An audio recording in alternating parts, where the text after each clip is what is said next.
오늘도 하나님의 평강이 여러분과 가정에 있기를 주 이름으로 축원합니다. 하나님께서 모든 만물들을 창조하셨을 때에 세 가지로 구분하면 만물, 사람, 천사 이렇게 구분할 수 있습니다. 만물이라고 하는 것이나 모든 것이 마치 계절마다 꽃이 피는 것이 각각 다른 것처럼 봄에 피는 꽃이 있고 가을에 피는 꽃이 있는 것처럼 하나님이 지으신 모든 만물 가운데에서는 하나님께서 그의 목적과 의도와 계획에 따라서 지으셨다고 하는 그런 말씀을 합니다.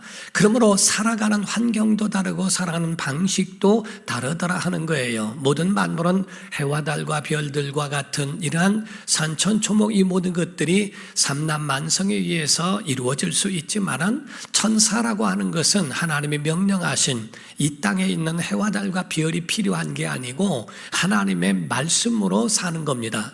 하나님의 명령으로 존재하는 것이 천사들이라 하는 겁니다. 유다서 6절을 보게 되면 다 같이 시작.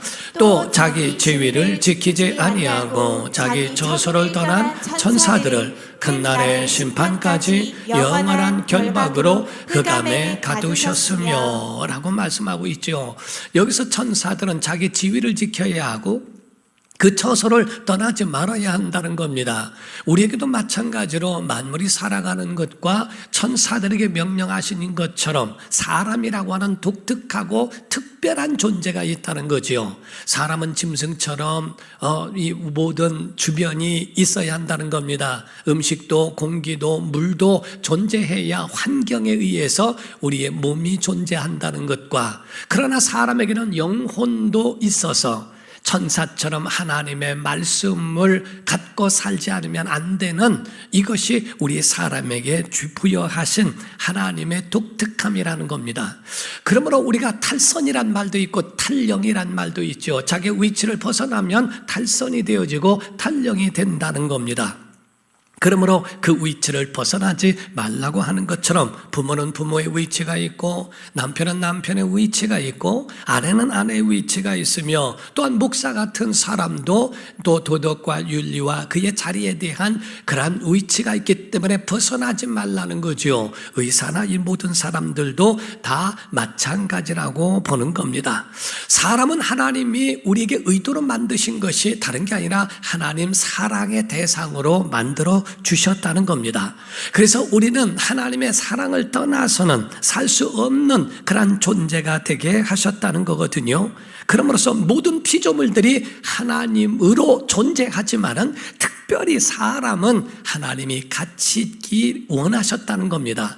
모든 짐승 가운데에 사람과 함께 더불어 살 수 있는 그러한 만물 중에 짐승 가운데는 개라고 볼 수 있다고 그러죠. 개는 사람에게서 친숙한 존재라고 하는 겁니다. 좋아하는 표현도 하고, 또 아무리 그렇게 밀쳐내더라도 자기에게 밥을 주고 자기를 보살펴주는 주인을 배신하지 않는다고 하는 것처럼 사람과 같이 공존할 수 있는 모든 짐승들이 있지만 야생하는 것도 있고, 또한 집에서 사람과 공존할 수도 있는 것처럼 하나님이 인간을 위해서라면 인간을 통해서는 하나님이 함께 있어 주기를 원하시는 특별한 존재로 만들어 주셨다는 겁니다. 마치 어린아이가 부모와 같이 있으면서 부모에게 작은 것이라도 상의해 주기를 바라는 것처럼, 그거를 성경에는 기도라고 하는 거거든요. 하나님과 함께 있어 주기를 원하는 것, 이것이 하나님의 뜻이라고 하는 겁니다.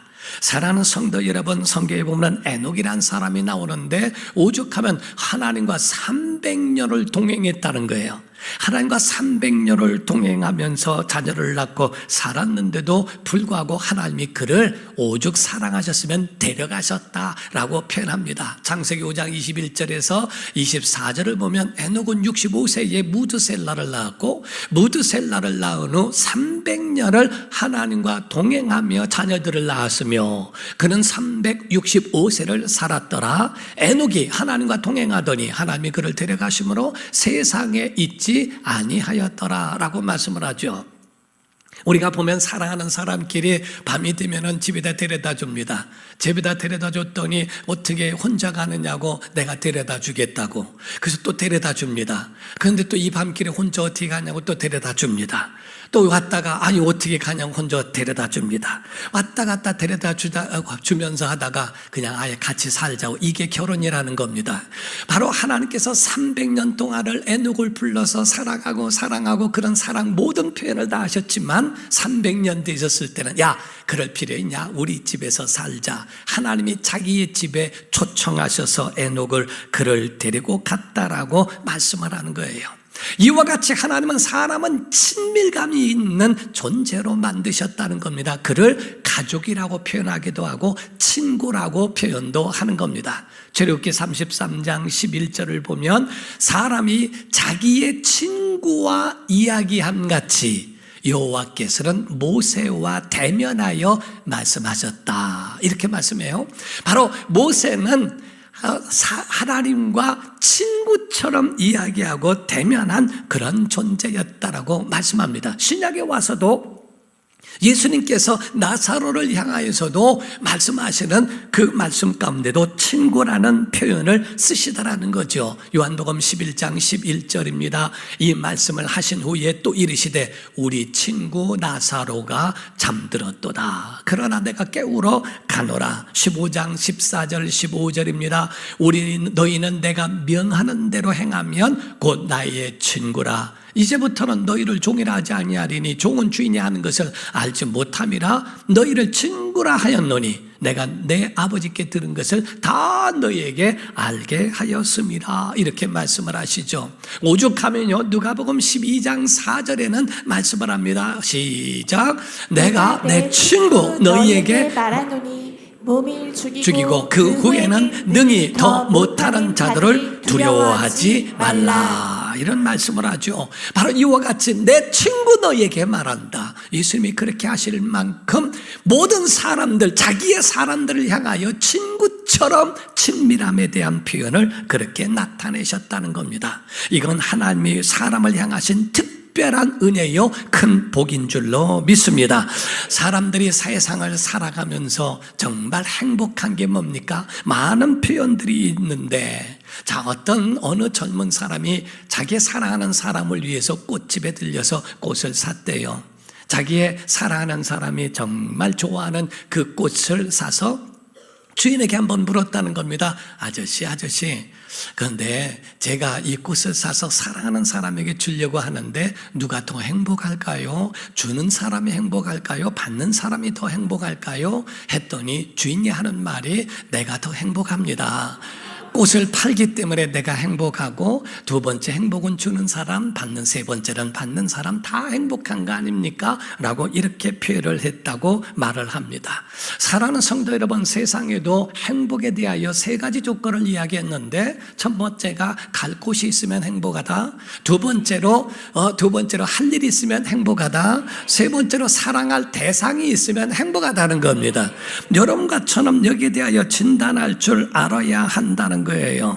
정말 과연 우리가 갈 곳이 있는가? 그리고 할 일이 있는가? 그리고 정말 사랑하는 대상이 있는가? 이것이 없으면 행복하다고 느껴지지 않는다는 겁니다. 첫 번째, 갈 곳. 사람의 갈 곳이 어딘가? 첫 번째로 육체는 흙으로 돌아갑니다.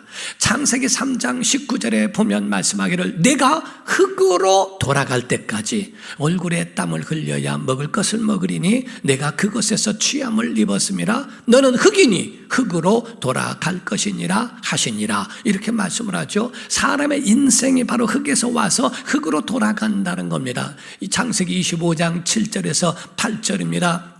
아브라함의 향년이 175세라. 그의 나이가 높고 늙어서 기운이 다하여 죽어 자기 열조에게로 돌아갔더라. 이렇게 말합니다. 사람에는 육체가 있어서 육체는 흙에서 나서 흙으로 돌아가고, 그리고 그의 모든 근본은 조상으로부터 내려왔으니까 열조에게로 돌아갔다. 이렇게 표현합니다.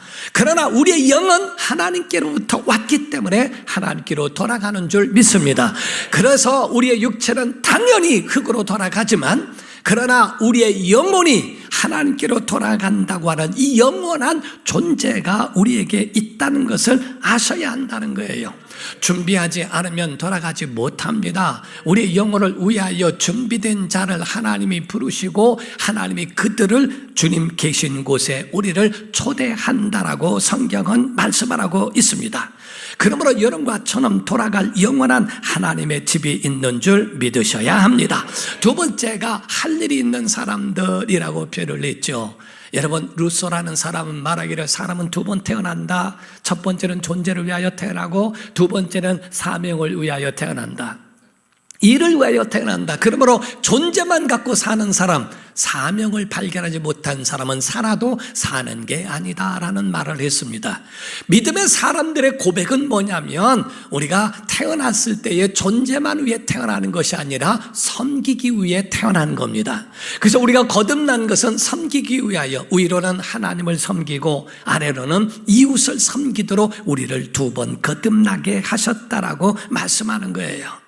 그러므로 위로는 하나님을 섬기는 게 예배요, 아래로는 이웃을 섬기는 것이 친절을 베풀며 그리고 그들을 도와주며 그들로 마침내 영혼을 구원하게 하는 일을 위하여 우리를 부르셨다는 거예요. 그러므로 여러분과 저는 이 일을 위하여 하나님을 닮아야 합니다. 예수님의 성품을 소유해야 됩니다. 성령의 능력 받기를 주 이름으로 축원합니다. 이것이 있어야 하나님의 목적대로 우리가 살아갈 수 있다고 하는 거거든요. 사역자라고 하는 거 아무나 사역자 되지 않습니다.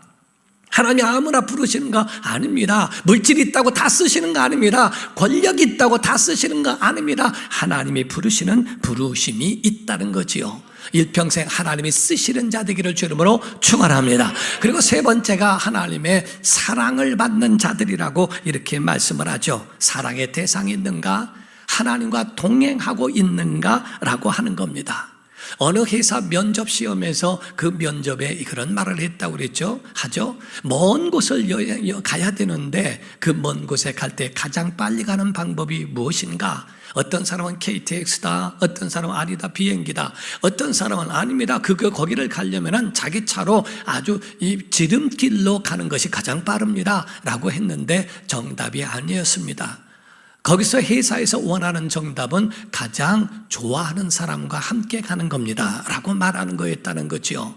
여러분, 우리의 모든 인생의 여정과 우리의 삶을 걸어가고 할 때는 정말 좋은 사람과 갈 때 지루하지 않고 속히 가는 거지요. 사랑하는 사람과 가면은 먼 곳도 굉장히 빨리 가게 되는 것이 그게 이치라 하는 거지요. 그런데 싫은 사람과 가면요, 어째 그렇게 힘들고 어려운지 모릅니다. 러시아에서 선교를 마치고 한국으로 돌아올 때 비행기를 2번 타게 됩니다. 노보에서 하바로브스크나 브라디보스토크를 통해서 한국으로 돌아오게 되는데 노보시비르스크에서 브라디보스토크로 가게 될 때는 국내선이 되죠. 러시아 국내선이 되게 됩니다. 러시아 사람들이 얼마나 많은지 꽉 차 있어요. 그런데 한 번은 거기 탔는데 제가 중간에 타고 양쪽에 머리는 삭발을 했죠. 배는 볼록 나왔죠. 체격은 표도로 같은 사람 두 사람이 제 옆에 앉았는데 손을 또 이래고 앉으니까 저는 이렇게 앉아가지고 얼마나 공손히 겸손히 경건하게 4시간 반을 타고 왔는지 화장실도 못 가고 앉아서 그대로 있는데 저를 쳐다보면서 막 소리 지르고 술 냄새도 펑펑 풍기고 그냥 자는 척 하면서 화장실도 못 가고 4시간 반을 온 적이 있어요. 얼마나 지루한지. 저는 4시간 5시간이 5일인 줄 알았습니다. 얼마나 지루한지 몰라요. 그런데 사랑하는 사람을 알게 되면 그런 사람들은 그 속에 얼굴이 펴지게 돼 있고 사랑하는 사람을 만나면 예뻐진다는 말이 있습니다. 우리가 어떤 초등학교 다니는 여학생 아이가 있는데 그 아이가 그렇게 부모가 일어나서 빨리 가라고 해도 지각만 하고 가지도 않고 했는데 한 달이 지났는데 어느 정도 갔는데요, 이 아이가 어째 이렇게 벌써부터 일어나더니 머리를 감고 빗고 하더니 엄마가 쓰는 화장품을 발라대고 시간을 딱 맞춰 나가더라는 거예요. 아니, 너무 신기해서 무엇이 쟤를 저렇게 변화시켰는가 가만히 관찰을 했더니요, 다 하면서 창문 앞에서 머리를 빗고 한참 핀을 꽂고 준비하다가 거기를 지나가는 남학생이 있는 거예요. 그 남학생이 지나는 그 시간에 나가서 우연을 빙자해서 그 아이와 등교를 하더라는 거예요. 좋아하는 사람이 있으니까 얼굴에 구리무도 바르고 머리도 빗고 그 하면서 자기를 그렇게 가꾸면서 나가는 그런 모습을 볼 때에 정말 좋아하는 사람과 함께 가는 것처럼 행복한 일은 없다, 이렇게 말합니다. 사랑하는 성도 여러분, 여행에는, 동행에는 좋은 사람과 가야 합니다. 그러면 행복할 줄 믿습니다. 부부도 가족도 모두가 행복한 동행, 아름다운 동행이 되도록 노력해야만 그런 것이 될 수 있다는 거죠. 우리가 알고 보면, 예수를 믿고 보면 이 세 가지를 다 가지고 있는 거예요. 예수님 십자가의 은혜로 말미암아 우리가 회복된 줄 믿습니다. 예수님의 십자가의 은혜로 말미암아 이 세 가지, 여러분 돌아갈 영원한 하나님의 집이 있으시면 아멘 하십시오. 그리고 영원한 하나님의 집에 간 것처럼 그분의 일을 할 수 있는 믿음의 사람 되었으면 아멘 하십시오. 사랑할 대상이 있는 분 아멘 하십시오. 하나님의 사랑을 받고 이렇게 살아가는 믿음의 사람들이 되었다는 것. 오늘 이 모든 것들을 가졌던 사람이 하나 있는데, 오늘 본문 말씀에 다윗입니다. 다윗이라고 하는 사람은 하나님 앞에서 사랑도 받고 사용도 받았습니다. 아무나 다 사용을 받고 사랑받지는 못한다는 거지요. 사울이란 사람이 있는데요, 우리가 보면은 어떤 사람은 성경에 보면 어떤 사람은 유능한데도 하나님이 버리시고요, 어떤 사람은 연약한데도 하나님이 쓰시더라는 겁니다. 사울이란 사람은 유능했지만 하나님이 그를 버리셨고요, 다윗이라는 사람은 연약했지만 하나님이 그를 들어 쓰시더라고 하는 것을 성경이 말씀합니다. 성경 안에는 여러분과 제가 볼 때는 사람의 관점으로 보는 게 아니고 하나님의 관점으로 성경을 보라는 겁니다.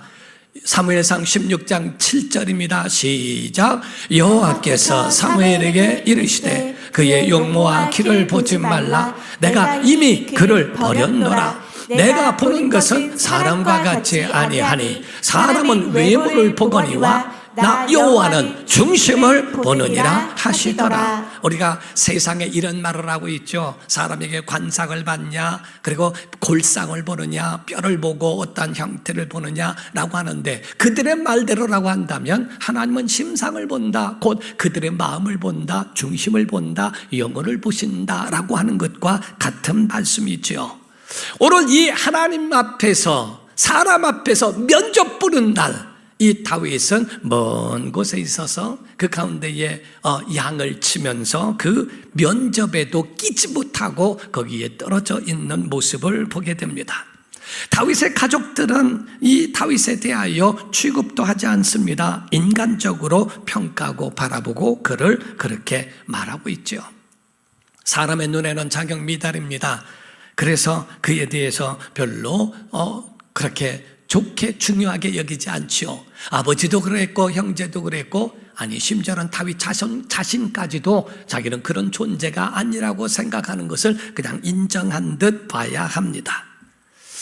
그래서 성경의 사무엘상 16장 11절에 그런 말씀이 있죠. 시작. 또 사무엘이 이새에게 이르되 내 아들들이 다 여기 있느냐? 이새에게 이르되 아직 막내가 남았는데 그런 양을 지키나이다. 이새에게 이르되 사람을 보내어 그를 데려오라. 그가 여기 오기까지는 우리가 식사 자리에 앉지 아니하겠노라. 아멘. 여기서 지금 말씀하고 있는 것을 보게 되죠. 막내가 남아있긴 한데 신통치 않습니다. 자기 미달에 걔는 볼 필요 없어요. 그냥 아직이고요, 그런 성숙되지 못한 애예요. 그냥 애기예요. 애기, 연약한 자입니다. 요 모든 거를 다 막내라는 말 안에 다 포함하고 있습니다. 그런 막내이긴 한데 라는 말은 그거 볼 필요 없어요. 그냥 아직 보나만 합니다. 아직입니다. 미달이고 아직 그런 애가 아닙니다 라고 하는 그런 측면을 다 보고 있죠. 그러나 하나님의 눈은 사람과 달라서 그를 데려오라. 데려오기 전에 내가 식사하지 않겠다라고 이야기합니다. 우리가 그림을 보던 작품을 보던 보면은 참 신기한 일들을 봐요. 아니 어떻게 어떻게 저런 작품이 나올 수 있을까? 조각하는 사람 보면은요, 돌 하나에 돌 같은 게 있는데 거기에서 작품이 나옵니다. 어떤 사람은 그림을 그렸는데 몇 가지 이렇게 그렸는데 그거에서 1, 2, 3, 4만 쓴 줄 알았더니 거기에서 그림을 그려내는 것을 보게 됩니다. 아니, 어떻게 그렇게 할 수 있을까? 너무 신비한 모습들을 보게 되거든요. 고고학자 같은 사람들은 옛날에 돌 하나 가지고서 우리가 봤을 때는 미쳤는데, 아니 무슨 돌 하나 가지고서 이렇게 하고 막 감탄을 할까라고 생각하지만, 그에게 있는 것은 사람들이 볼 수 없는 그런 가치를 보기 때문에 그거를 보면서 감탄하고 할 수 있다는 거죠. 청소년들도 저는 그런 눈을 가졌으면 좋겠다고 생각하는 거예요. 정말 결혼을 한다고 하니까, 결혼하니까 집 있고 자동차 있고 돈 있고 이게 중요한 게 아닙니다. 사성이라고 말을 하죠. 인성 있는가, 전문성 있는가, 가능성 있는가, 하나님과 교통하는 영성 있는가? 아니, 보이지 않는 것이 더 중요한데 보이는 그런 것들이 그렇게 중요합니까? 그런 것들은 한순간에 바가지에 있는 물과 같아서 마시고 사라져버립니다. 그러나 인성, 전문성, 가능성, 영성은 샘과 같아서 퍼먹어도 그 가운데에 다시 나올 수 있는 생산력이 있다는 거죠. 온 세상이 노란다 할지라도 하나님이 예수 하시면 그 사람은 되는 줄 믿으셔야 돼요. 하나님이 쓰신다고 하는 것에 대하여 여러분이 그걸 인정하라는 겁니다. 여러분, 우리가 한 가지 더 중요한 게 있는데요, 하나님의 선택하심을 여러분이 질투하실 필요가 없다는 것. 교회나 어디나 모든 것에 여러분이 여러분 자신에게 쓰여질 수 있는 장소에 하나님이 두신 겁니다. 우리가 국가대표로 누가 발탁됩니다. 왜 그 사람만 쓰느냐고, 나도 있는데 이럴 이유가 없는 거예요. 누구를 어떻게, 그건 감독의 마음입니다. 어디로 갈 때 무엇을 할 때 거기에 적절한 자를 쓰시는 것, 그에 대하여 하나님이 그 많은 사람 가운데서 하나를 부르시는 것, 그에 대하여 그를 구분하신 것, 하나님의 마음이라는 겁니다. 더 유능하고 더 머리 좋고 이것은 따질 게 아니라고 보는 거죠. 아니, 왜 모세를 쓰십니까? 모세보다 말을 잘하는 아론이 있고 석학인 고라와 다단이라는 사람인데 왜 모세 쓰십니까? 이 말을 할 이유가 없는 거예요. 하나님은 작은 자라도 부르셔서 하나님이 계시 일꾼으로 사용하실 수도 있다는 거거든요. 아니, 12아들이 있는데 왜 르우벤을 쓰셔야지 요셉을 씁니까? 왜 유다를 쓰십니까? 우리가 말할 게 아닙니다. 하나님이 그를 쓰시고자 하는 것에 대하여 각각 다 다르게 그들의 형편대로 상황대로 하나님이 쓰신다는 거지요. 하나님이 쓰시는 조건 몇 가지가 있습니다. 오늘 그거 4가지를 여러분이 아시기를 주 이름으로 축원합니다. 첫 번째로, 연약하지만 믿음 있는 자를 쓰십니다. 하나님의 마음속에 있는 자를 쓰신다 이 말이에요. 로마서 1장 28절을 보면은 말씀하기를, 또한 그들이 마음에 하나님 두기를 싫어하며 하나님께서 그들을 그 상실한 마음대로 내버려 두사 합당하지 못한 일을 하게 하셨다라고 되어 있어요. 마음속에 하나님이 없는데 하나님이 쓰실 이유가 없다는 거죠. 마음속에 하나님이 없고 교회가 없고 하나님의 계명이 없는데 그들을 쓰실 이유가 없다는 겁니다. 그러나 믿음 있는 자를 하나님이 부르셔서 그들을 쓰시더라는 것. 대부분의 사람들을 보면요, 정말 하나님을 위하여 나를 헌신한 사람이 있는가 하면 어떤 사람은 자기를 위하여 하나님을 이용하는 사람도 있습니다. 누가 주인이냐에 따라서 완전히 바뀔 수 있어요. 하나님이 주인이실 때 내가 나를 드리면 헌신이 되지만은 나를 위하여 하나님을 쓰고 하나님이 자기를 위하여 하는 사람, 그게 어렵죠. 그게 사람들 이해하기가 어려워요. 사울이라는 사람이 있습니다. 사울이라는 사람은 자기를 위하여 하나님을 이용하는 사람입니다. 자기의 왕권과 권력을 유지하기 위하여 하나님을 이용한 사람이었다. 그 사람을 하나님이 버리셨죠. 사무엘상 15장 12절입니다. 말씀하기를, 사무엘이 사울을 만나려고 아침에 일찍이 일어났더니, 사울은 왕이죠. 어떤 사람이 사무엘에게 말하여 이르되, 사울이 왕이 갈멜에 이르러 누구를?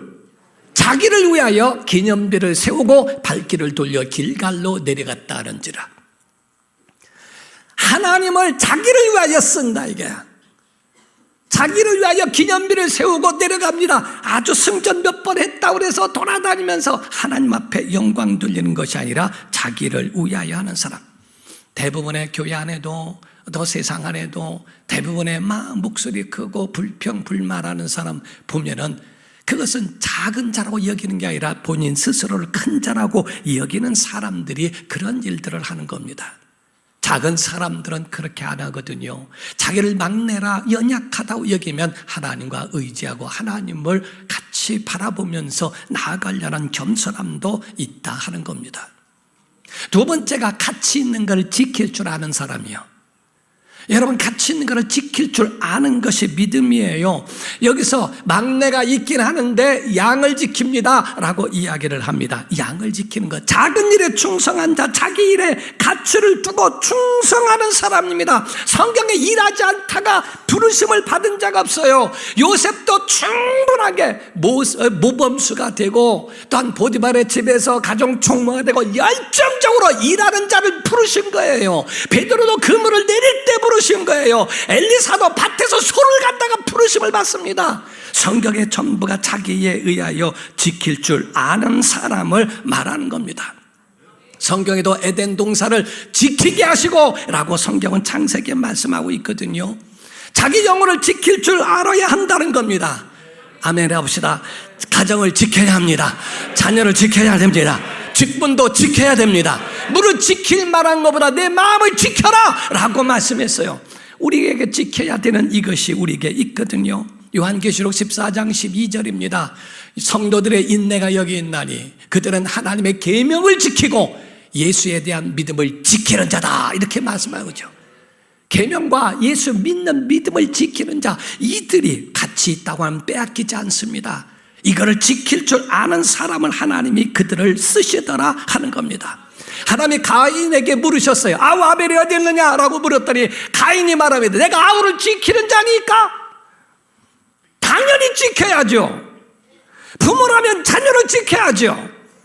당연히 자기 형제라면 형제를 지켜야죠. 왜 아멘을 안 해요?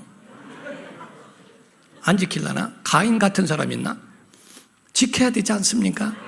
하나님이 물으셨을 때 아멘 해야 되는데 내가 아우를 지키는 사람입니까? 당연히 지켜야 할 이 일을 하지 않고 있다.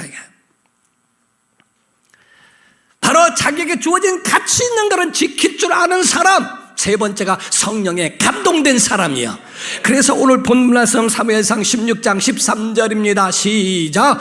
사무엘이 기름 뿔병을 가져다가 그의 형제 중에서 그에게 부었더니 이날 이후로 다윗이 여호와의 영에게 크게 감동되니라. 사무엘이 따라서 라마로 가니라. 자, 8명의 아들들이 있다 할지라도 아무리 용모가 준수하고 멋있고 다 아주 사람들이 볼 때에 훌륭하다라고 여겼어도 하나님은 연약한 다윗을 부르셨다는 거예요. 하나님의 부르심에 대하여 거기에 대해서 토를 달 이유가 없다는 거죠. 하나님 마음인데. 성령의 감동되기를 주의 이름으로 축원합니다. 예배 가운데 성령의 감동하심이 과연 우리에게 있느냐 하는 거예요. 귀신에게 붙잡히니 귀신의 종이 됩니다. 하나님께 붙잡히면 하나님의 종이 되는 거예요. 사울은 자기의 왕관 때문에 하나님 떠나는 거여도 상관하지 않습니다. 그러나 다윗은 자기의 죄 때문에 하나님이 떠날까 봐 두려워합니다. 이까지 왕관, 이까지 왕의 자리 하나님이 떠날까 봐 시편에는 51편에 뭐랍니까? 내게서 성실을 거르지 말아달라고 그렇게 몸부림을 칩니다. 성령의 사람이어야 돼요. 예배의 감격이 돌아와야 돼요. 예배 가운데 참 무의미한 예배를 수년 드려서 됩니까? 예배 가운데 정말 감동이 있습니까? 예배 가운데 하나님과의 교감이 있습니까? 예배 가운데 정말 영적 체험이 있습니까? 사모함이 있는가? 그것들이 식어져 버리고 그런 영감이 식어진 것처럼 불행한 일은 없는 겁니다. 사울에게 어떤 일이 일어났을까? 사무엘상 16장 14절입니다. 말씀하기를 여호와의 영이 사울에게서 떠나니까 여호와께서 부리시는 악령들이 그를 번뇌하게 하더라. 벌써 하나님의 성령의 역사가 떠나니까 하나님의 우주 속에 들어있는 악한 영들도 하나님 우주 속에 있는 하나님의 권한 안에 있으니 그들이 쫓들어서 그에게 대하여 완전히 정말 번뇌함으로 근심케 하고 모든 것이 막 피폐해지기 시작합니다. 불안과 초조와 두려움만 막 몰아오는 거예요. 왜 평안이 없는지 아세요? 그 속에 악한 영들이 공격하는 걸 허용해서 그렇습니다. 마지막 네 번째입니다. 치를 대가를 두려워하지 않는 사람. 여러분, 힘들고 어려워도 상관하지 않아요. 하나님이 계시니까 이겨낼 수 있습니다. 하나님이 도와주십니다. 여러분, 순금같이 정금같이 나오는 걸 믿으셔야 됩니다. 연단을 두려워하지 않는 거예요. 작은 거에 비겁하지 않아요. 조그만 것 때문에 그것 때문에 중내살해하지 않습니다. 일어납니다. 승리합니다. 다윗은 그 가운데 쫓겨다녔을지라도 진리에 능통해서 전쟁을 해도 백전백승을 한 그 모든 계기가 된 이유가 거기에 있습니다. 성공은 앉은 자리에 오는 게 아니고 일어나 일하는 자에게 오는 거예요. 비겁하게 앉아있는 자가 되지 말라는 거죠. 어떤 선교사가 강의하는 가운데 이 말이 있더라고요. 아이들이 청소년들에게 명언을 말하는데 정말 마음에 와닿았더라고요. 너희들이 지금 자면 꿈을 꾸지만 지금 깨면 그 꿈을 이룬다, 이렇게 말합니다. 지금 자면 꿈을 꾸는 사람이 되지만 내가 깨어나면 그 꿈을 이루는 사람이 된다. 여러분, 마음과 몸과 시간을 아무렇게나 낭비하지 말고 하나의 시작을 무엇으로 할 것인가, 정말 하나님의 일평생 쓰시기에 편한 사람이 될 수 있도록 여러분 자신을 하나님 앞에 드리는 성도가 되기를 주 예수 이름으로 축원합니다. 정말 연약하지만 믿음 있는 성도 되기를 주 이름으로 축원합니다. 가치 있는 것을 지킬 줄 알기를 주 이름으로 축원합니다. 성령의 감동되기를 주 이름으로 축원합니다. 모든 연단과 대가를 두려워하지 않기를 예수 이름으로 축원합니다. 기도하겠습니다. 이 시간에 다 같이 통성으로 기도할 때 하나님이 쓰시는 자 되기를 원합니다. 이 네 가지가 여러분 마음속에 있었으면 좋겠어요. 약하지만 믿음이 있으면 하나님 쓰십니다. 가치 있는 것을 지키려고 하는 사람을 하나님이 써주시는 겁니다. 성령의 기름 부음, 성령의 감동하심을 받으면